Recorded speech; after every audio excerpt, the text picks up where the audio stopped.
الحمد لله وكفى وسلام على عباده الذين اصطفى أما بعد فأعوذ بالله من الشيطان الرجيم بسم الله الرحمن الرحيم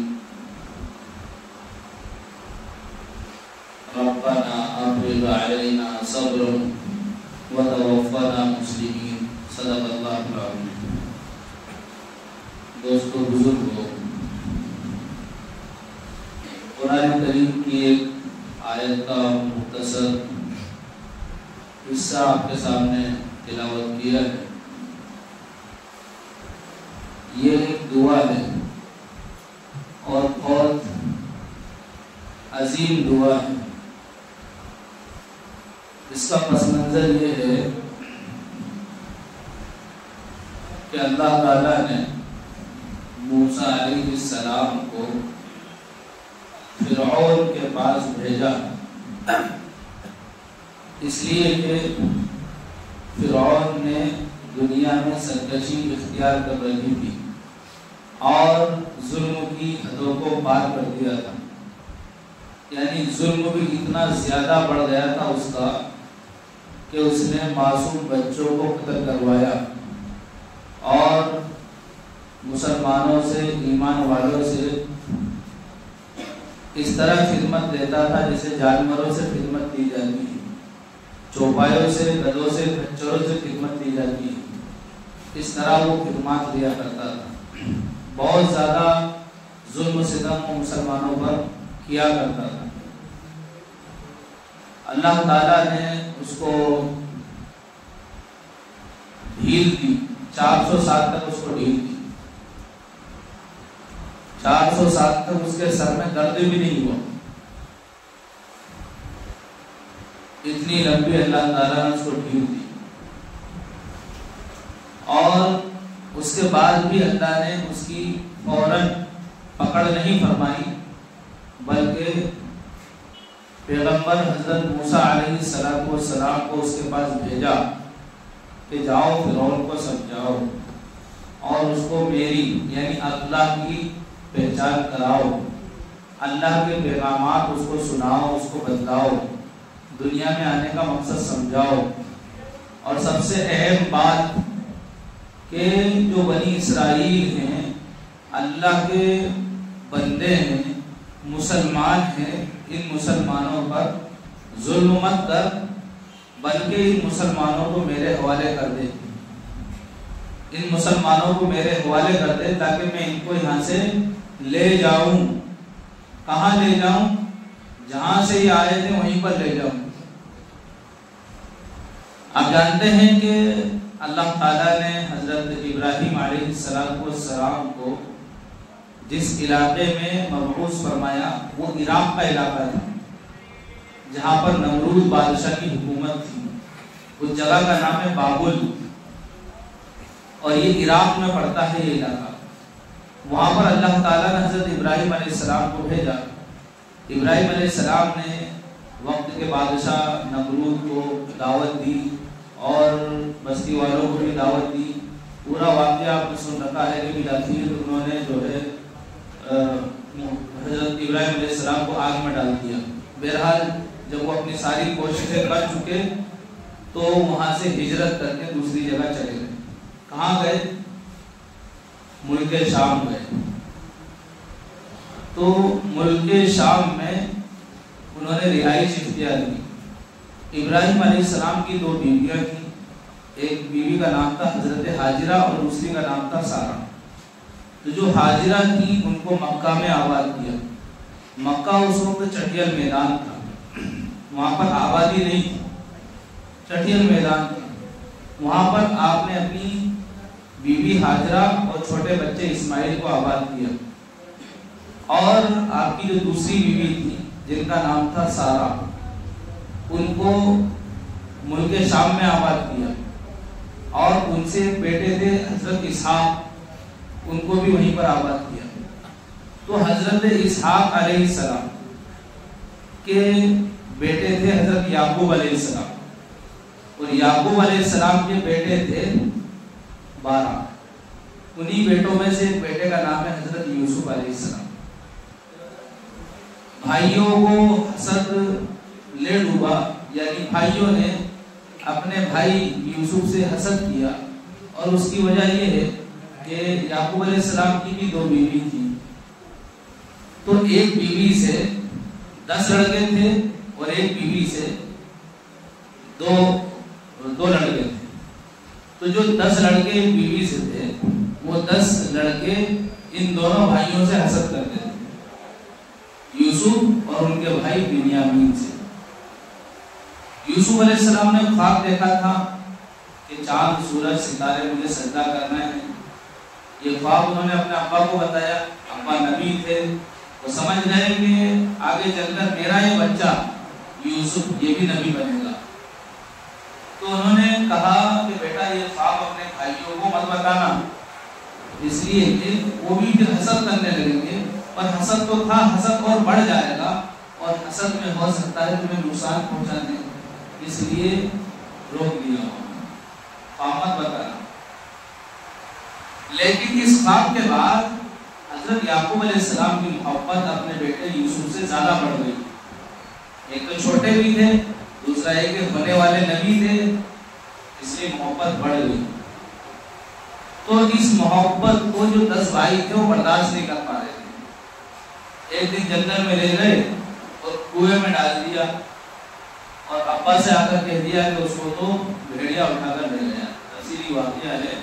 بہرحال تو یہ جو یوسف علیہ السلام تھے کنویں سے اٹھا کر ایک قافلہ جا رہا تھا، اس قافلے نے پانی پینے کے لیے یہاں پر آیا، تو یہاں سے یوسف علیہ السلام کو اٹھا کر مصر کے بازار میں بیچ دیا۔ پھر یوسف علیہ السلام کو مصر کے بادشاہ نے خریدا، اور پھر وہ واقعہ پیش آیا زلیخا کا کہ اس نے ان کے ساتھ جو ہے بدکاری کرنا چاہی، ان کو جو ہے اپنے کھانسے میں لینا چاہا۔ یوسف علیہ السلام نبی تھے اور اللہ تعالیٰ نے ان کو اس برے کام سے بچایا، لیکن عزیز مصر یعنی مصر کا بادشاہ تھا، اب اس کی بے عزتی تھی، اس بادشاہ نے بھی جان لیا تھا، جیسا کہ واقعہ قرآن میں ذکر ہے، ایک چھوٹے سے بچے نے گواہی دی کہ دیکھو اگر یوسف کا کرتا پیچھے سے پھٹا ہوا ہے تو یہ عورت گنہگار ہے، تو یوسف سچے ہیں، اور اگر کرتا آگے سے پھٹا ہوا ہے تو عورت سچی ہے، یوسف گنہگار ہے۔ جب کرتا دیکھا گیا تو پیچھے سے پھٹا ہوا تھا، یعنی یہ بھاگ رہے تھے اور اس نے کرتا پکڑ کے کھینچا، تو کہا کہ یہ عورت ہی گنہگار ہے، جیسا کہ قرآن میں ہے انکی کنتی من الخاطئین۔ تو وہ بادشاہ تو جان گیا تھا کہ میری بیوی ہی غلط ہے، لیکن عزت داؤ پہ لگنے والی تھی، اس لیے یوسف علیہ السلام کو جیل میں ڈال دیا۔ یوسف علیہ السلام کئی سال جیل میں رہے، جیل سے رہائی ملی، وہ جو 2 لوگوں نے خواب دیکھا تھا، خواب کی تعبیر کے نتیجے میں بادشاہ تک خبر پہنچی، اور بادشاہ نے خواب دیکھا تھا کہ 7 موٹی گائیں دبلی گائے کو کھا رہی ہیں، اور 7 بالیاں جو گیہوں کی بالیاں ہیں وہ خشک ہیں۔ تو خواب دیکھا تھا، اس خواب کی تعبیر سب سے پوچھی، کوئی بتا نہیں پایا۔ وہ جو قیدی تھے انہوں نے کہا کہ ہمیں پتا ہے، اس میں سے ایک کو تو پرندے نے نوچ کر ختم کر دیا تھا، اور ایک کا جو تعبیر انہوں نے بتائی تھی کہ تو اپنے بادشاہ کو شراب پلائے گا۔ تو اس قیدی نے جو بادشاہ کا ساقی بنا تھا یہ خواب بتایا کہ خواب کی تعبیر وہی بتا سکتے ہیں۔ بہرحال یوسف علیہ السلام نے خواب کی تعبیر بتائی اور ویسا ہی ہوا۔ تو اس کے نتیجے میں یوسف علیہ السلام کو مصر کے خزانچی بنا دیا گیا۔ جب یوسف علیہ السلام مصر کے خزانچی بنے تو پھر وہ آگے چل کے مصر کے بادشاہ بھی بن گئے۔ تو جب قحط سالی آئی تھی اس دوران سارے علاقے کے لوگ یہاں غلہ لینے کے لیے آتے تھے، اسی میں یوسف علیہ السلام کے جو بھائی تھے جنہوں نے ان کو کنویں میں ڈالا تھا وہ بھی آئے۔ تو ایک مرتبہ آئے، پھر وہ چھوٹے بھائی کو انہوں نے بلایا ایک پیلے سے اور ان کو اپنے پاس رکھ لیا۔ یعقوب علیہ السلام کے لیے دوہری مصیبت تھی۔ یعقوب علیہ السلام تو سمجھ گئے کہ یہ اللہ کی طرف سے امتحان ہے۔ پھر یہ ہوا کہ انہوں نے بتا دیا کہ میں تمہارا بھائی ہوں اور اب تم میرے ابا کو یہ کرتا دے دینا.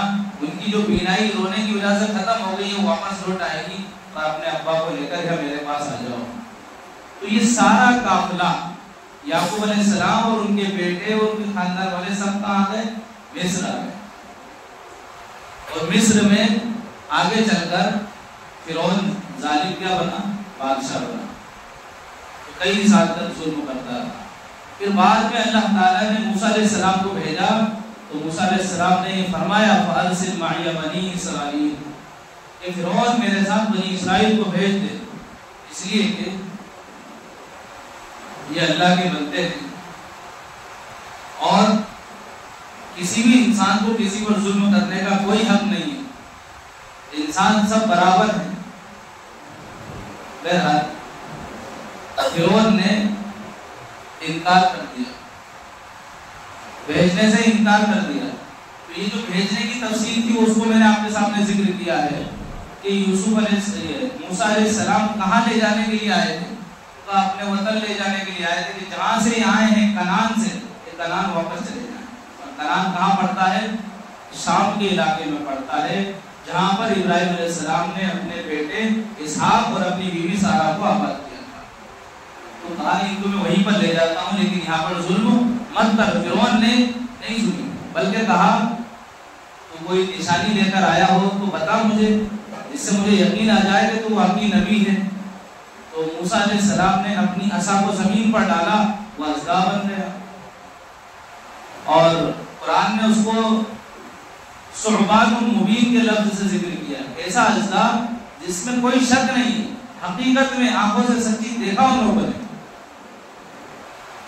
اور دوسری جو نشانی بتائی کہ گریبان میں ہاتھ ڈالا اور بغل میں دبا کر پھر ہاتھ باہر نکالا تو وہ ہاتھ روشن ہو گیا. یہ دوسری نشانی تھی, یہ معجزہ تھا کہ دیکھو اتنا ایمانی نور سینے کے اندر تھا کہ ہاتھ اس سے ٹچ ہوا تو ہاتھ بھی اس نور سے روشن ہو گیا. لیکن فرعون نے پھر بھی نہیں مانا, بلکہ فرعون کی قوم کے جو سردار تھے, فرعون کے جو درباری تھے, ان لوگوں نے کہا یہ تو جادوگر ہے. ان کی نبوت کو اور ان کے معجزے کو جادو کی طرف منسوخ کر دیا اور سارے شہروں کے بڑے بڑے ماہرین جادوگروں کو بلایا. اور جادوگر آئے, جادوگروں نے اپنے اپنے کرتب دکھائے اور بے شمار سانپ, بہت سارے سانپ وہاں پر اکٹھے کر دیے. اللہ تعالیٰ نے موسیٰ علیہ السلام کو وحی بھیجی فَأَوْحَيْنَا إِلَىٰ مُوسَىٰ أَنْ أَلْقِ عَصَاكَ کہ موسیٰ اپنی عصا کو زمین پر ڈال دو. موسیٰ علیہ السلام نے جیسے عصا کو زمین پر ڈالا تو وہ اژدھا بن گیا. جتنے بھی سانپ جادوگروں نے بنائے تھے سب کو نگلنے لگا. فَإِذَا هِيَ تَلْقَفُ مَا يَأْفِكُونَ پھر کیا ہوا؟ فَوَقَعَ الْحَقُّ وَبَطَلَ مَا كَانُوا يَعْمَلُونَ حق واضح ہو گیا اور باطل مٹ گیا. تو جادوگر تھے, ان کو پتا تھا کہ جادو کیسے کیا جاتا ہے اور جادو کیسا ہوتا ہے. تو جادوگر سمجھ گئے کہ یہ موسیٰ جو کر رہے ہیں جادو نہیں ہے, یہ تو واقعی پیغمبر ہے اور یہ اس پیغمبر کا معجزہ ہے. جادوگروں نے ایمان قبول کر لیا. قالوا آمنا برب موسیٰ و ہارون کہ ہم ایمان لائے سارے جہانوں کے پروردگار پر جو موسیٰ اور ہارون کا رب ہے. ایمان لے آئے تو فرعون بوکھلا گیا اور فرعون غصے میں آ گیا اور فوراً اس نے ڈانٹ ڈپٹ کی. قال آمنتم قبل ان آذن لکم میری اجازت دینے سے پہلے تم ایمان لے آئے ہو, تم نے مجھ سے اجازت نہیں دی کہ اس پر ایمان لانا ہے. یہ تو ان هذا لمکر یہ تو سازش ہے. مکرتموہ فی المدینہ جو سازش تم نے میری پارلیمنٹ میں رچی ہے, میرے پیٹ پیچھے جو سازش تم نے رچی ہے, میں نے سب دور سے تمہیں بلایا یہاں پر اکٹھا کیا اس لیے کہ بھئی ان کا موسیٰ کا مقابلہ کرنا ہے. تم نے تو آپس میں سازش کر لی اور اسی کے ساتھ ہو گئے. ان هذا لمکر یہ سازش ہے اور یہ سازش تم نے یہی پارلیمنٹ میں رچی ہے, اسی شہر میں. یعنی فرعون کہہ رہا ہے میرے شہر میں سازش رچی ہے اور یہ کیوں رچی ہے تم نے؟ لِتُخْرِجُوا مِنْهَا أَهْلَهَا فَسَوْفَ تَعْلَمُونَ، تاکہ تم یہاں کے باشندوں کو نکال دو، تو پھر اس سازش کا نتیجہ تمہیں بہت جلدی پتہ چل جائے گا۔ دھمکی دے رہا کہ سازش دینے کا انجام تمہیں بہت جلدی پتہ چل جائے گا۔ ایسی دھمکی کہ آج تک شاید اس روئے زمین پر کسی نے نہیں دی ہو۔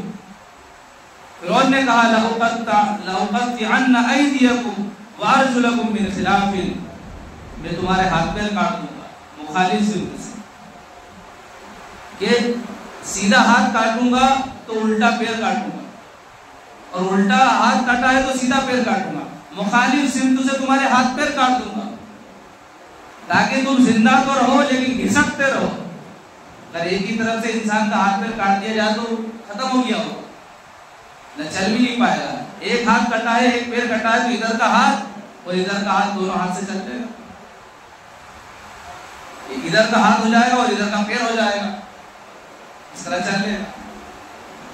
تو کہا مخالف سمتوں سے تمہارے ہاتھ پیر کاٹ دوں گا، اور قرآن نے اس لفظ کو بڑی تاکید کے ساتھ نون ثقیلہ کے ساتھ بیان کیا ہے، لَأُقَطِّعَنَّ أَيْدِيَكُمْ وَأَرْجُلَكُمْ مِنْ خِلَافٍ ثُمَّ لَأُصَلِّبَنَّكُمْ أَجْمَعِينَ، اور پھر تمہیں سولی دوں گا، مخالف سمتوں سے ہاتھ پیر کاٹوں گا تاکہ تڑپو، عبرت کا نشان بنو، اس کے بعد پھر میں تمہیں سولی دوں گا، سب کو سولی دے دوں گا۔ ایسی دھمکی تو شاید کبھی سنی نہیں ہو ہم لوگوں نے۔ فرعون دھمکی دے رہا ہے ایمان والوں کو، مسلمانوں کو، اور ان جادوگروں کو جو ایمان لائے ہیں موسیٰ علیہ السلام پر۔ باتیں تو بہت ساری کہی جا سکتی ہیں، یہاں پر یہ ذکر کرنا ہے کہ ایمان والوں نے ایسے ماحول میں یہ کہا ربنا، یہی آیت ہے جو میں نے آپ کے سامنے خطبے میں تلاوت کی تھی، ربنا افرغ علینا صبرا وتوفنا مسلمین، اے ہمارے رب ہمارے اوپر صبر کو انڈیل دے، اے ہمارے رب ہمارے اوپر صبر کو انڈیل دے۔ اے فرعون تو ایسی ایسی دھمکی دے رہا ہے، اگر تو نے ہمارے اندر برداشت کی صلاحیت نہیں دی، صبر کی طاقت نہیں دی، تو ہم ایمان سے بھیج سکتے ہیں۔ ہمارے اندر ایسا مضبوط ایمان دے کہ فرعون کی دھمکیوں سے ہم نہ ڈریں، اور فرعون کی دھمکیاں ہمیں اپنے ایمان سے نہ ہٹا پائیں۔ ربنا افرغ علینا صبرا وتوفنا مسلمین، اور اگر ہماری موت کا وقت آ گیا ہے اور ہمارا مرنا فرعون کے ہاتھ میں لکھا ہے، تو ہمیں موت ایمان کی حالت میں دینا، اسلام کی حالت میں دینا، ہم مرے تو فرما برداری کی حالت میں مرے، وتوفنا مسلمین۔ اندازہ لگائیے اب اور بھی آگے فرعون کی دھمکیاں ہیں۔ فرعون نے کہا میں تمہارے بیٹوں کو، تمہارے مردوں کو قتل کرواؤں گا اور تمہاری عورتوں کو زندہ رکھوں گا۔ یہ ساری دھمکیاں سنتے رہے، لیکن ایمان والے اللہ سے دعا مانگتے رہے۔ آگے چل کے موسیٰ علیہ السلام نے اپنی قوم سے کہا قال یا قوم استعینوا باللہ واصبروا، اے میری قوم اصبروا، استعینوا باللہ، اللہ سے مدد کی فریاد کرو، واصبروا، اور صبر کرو، اللہ سے مدد کی فریاد کرو اور صبر کرو۔ ان الارض یورثها من یشاء من عباده، اس لیے کہ زمین اللہ کی ہے اور اس زمین کی خلافت اللہ جسے چاہے عطا کرے، والعاقبۃ للمتقین، اور بہترین انجام پرہیزگاروں کے لیے۔ تو جب موسیٰ علیہ السلام کی اس بات پر مسلمانوں نے عمل کیا، صبر کرتے رہے اور اللہ سے مدد کی فریاد کرتے رہے، تو بہت ہی جلد اللہ تعالیٰ نے فرعون پر کچھ آزمائشیں بھیجی، اور ان آزمائشوں کے بعد اللہ تعالیٰ نے فرعون کو غرق کر دیا، فَأَغْرَقْنَاهُمْ فِي الْيَمِّ، غرق کر دیا اللہ تعالیٰ، فَانْتَقَمْنَا مِنْهُمْ فَأَغْرَقْنَاهُمْ فِي الْيَمِّ بِمَا كَانُوا يَكْسِبُونَ، غرق کر دیا اللہ تعالیٰ۔ تو ایمان والوں کی استقامت اور اللہ سے مدد کی فریاد کرنا، یہ ظالموں کو غرق کرتی ہے، ظالموں کا خاتمہ کرتی ہے۔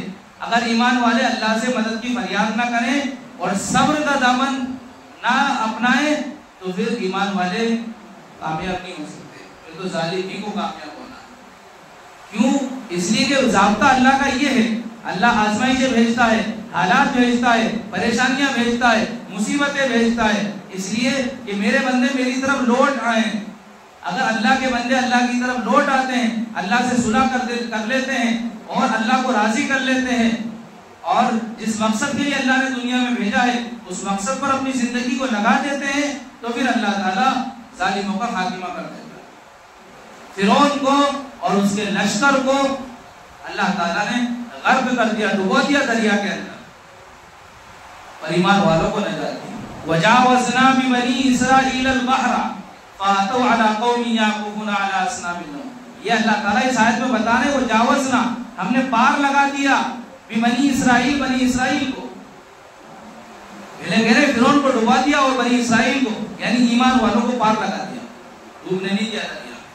اللہ تعالیٰ ایسے جو اسباب، ظاہری اسباب کے خلاف ہے، خوارق عادات، اللہ تعالیٰ جو ہے کاموں کو انجام دیتا ہے۔ سمندر ایسی ہے، سمندر میں انسان ڈوب جاتا ہے، سمندر میں انسان ڈوب جاتا ہے، لیکن اللہ تعالیٰ نے سمندر میں راستے بنا دیے اور ایمان والوں کو نجات دی، فرعون کو ڈوبایا۔ تو جب اللہ تعالیٰ سمندر میں راستے بنا سکتا ہے اور آگ میں ابراہیم علیہ السلام کو ڈالا گیا، آگ کو برے گلزار بنا سکتا ہے، اور چھری اسماعیل علیہ السلام کو نہیں کاٹ پا رہی ہے، ایسی بے شمار اللہ تعالیٰ کی نشانیاں ہیں، ایسے معجزات ہیں جو اللہ تعالیٰ نبیوں کے ہاتھ پر صادر کیے، تو پھر کیا اللہ تعالیٰ آج کے ظالموں کا، جو امن کے ظالم ہیں، امن کے مخالف ہیں اور انتہا پسند ہیں اور جو ہے یک طرفہ جو ہے کام کرتے ہیں، ایسے ظالموں کا خاتمہ اللہ کے لیے کوئی مشکل چیز نہیں ہے، لیکن اس کے لیے سب سے بڑی طاقت ایمان کی طاقت، استقامت کی طاقت اور اللہ سے فریاد کرنا ہے۔ لیکن آج کے اس ماحول میں اگر اس واقعے کو سامنے رکھا جائے یا جتنے بھی واقعات گزشتہ قوموں کے ساتھ پیش آئے ان کو دیکھا جائے اور آج کے مسلمانوں کی حالت دیکھی جائے، تو مسلمان اپنی روش سے بالکل ہٹے ہوئے نظر آئیں گے۔ آزمائش آئی ہے تو آزمائش جس اللہ نے بھیجی ہے اس اللہ کا دھیان تک نہیں آ رہا ہے۔ آزمائشیں آئی ہیں، پریشانیاں آئی ہیں تو اللہ کا دھیان نہیں آ رہا ہے، بلکہ ان پریشانیوں میں ہی الجھ کر رہے ہیں۔ اس لیے دوستو بزرگوں، اس آیت کے اوپر بیان کیا میں نے، اور یہ پیغام میں آپ کو دینا چاہتا ہوں کہ ایمان والوں کا شیوا ہے یہ آیت، ربنا افرغ علینا صبر وتوفنا مسلمین، کہ ہمارے رب ہمارے اوپر صبر کو ڈیل دے، اور اگر ہماری موت آئے تو ہم فرما برداری کے ساتھ اس دنیا سے رخصت ہوں، مسلمان ہونے کی حالت میں ہماری موت آئے۔ استعینوا باللہ واصبروا، اس آیت پر عمل ہو کہ ہم اللہ سے فریاد کریں مدد کی اور دعائیں کرتے رہیں، صبر کرتے رہیں۔ اگر یہ کام کر لیا، اور جب وہ صبر کی تشریح بھی سمجھنے کی ضرورت ہے کہ صبر اس چیز کا نام نہیں ہے کہ انسان بالکل بیٹھ جائے، ہمت ہار جائے اور انتظار میں رہے کہ بس اب اللہ کی مدد آئے گی، تو یہ صبر کا مطلب نہیں ہے۔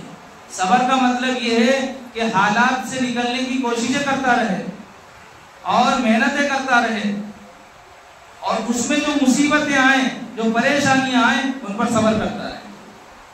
ایسا نہیں ہے کہ دعائیں کرتا رہے اور بیٹا رہے کہ اللہ کی مدد آ جائے گی، ایسا قانون نہیں ہے اللہ کا۔ دعائیں کرتا رہے اور مصیبتوں سے، آزمائشوں سے نکلنے کے لیے محنتیں کرتا رہے، اور اس میں جو مصیبت آئے، پریشانیاں، اس پر صبر کرے، تو پھر اللہ تعالیٰ ضرور اپنی نصرت اور اپنی مدد بھیجتا ہے اور ظالموں کا خاتمہ کرتا ہے۔ ایسے ضرورت ہے احکام پر آئیں، اللہ تعالیٰ سے جو ہے رابطہ مضبوط رکھیں اور حالات کے تقاضوں کو سمجھیں۔